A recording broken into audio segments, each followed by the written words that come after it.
Hello and welcome to another episode of Ask the Italian Lawyer, presented by ItalianRealEstateLawyers.com as well as ItalianCitizenshipassistance.com. Of course, we're back at it again with Italian attorney Marco Permunian, and I am Rafael Di Furia. And in this week's episode, I wanted to ask Marco the question, does purchasing a €1 home in Italy give you the ability to stay in the country? The purchase of a €1 home in Italy does not automatically give you the right to reside in the country, and in order to do so, you will need to obtain a visa from the Italian consulate before you move to Italy. And once in Italy, you will need to obtain a residency permit, and it's only the residency permit that will allow you to reside in Italy. However, with that being said, certain €1 home programs do require that you have the ability to legally reside in Italy in order to participate in the program, since they will require you to officially move your residency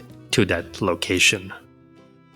Well, thank you so much, Marco, for sharing with us the details about this particular topic. And of course, for more information like this, be sure that you're subscribed to this YouTube channel, Italian Citizenship Assistance, where you can find episodes of Ask the Italian Lawyer, the Italian Citizenship Podcast, and the Italian Real Estate Podcast. Make sure that you're subscribed to the YouTube channel for all of these projects where we talk about the practicalities and realities of making Italy your home, as well as their individual audio-only versions on your favorite podcasting platform of choice. And for more about life abroad and living abroad from the perspective of a dual citizen expat, be sure to come over to my YouTube channel, youtube.com/Rafael Di Furia, or you can search for Not Your Average Globetrotter.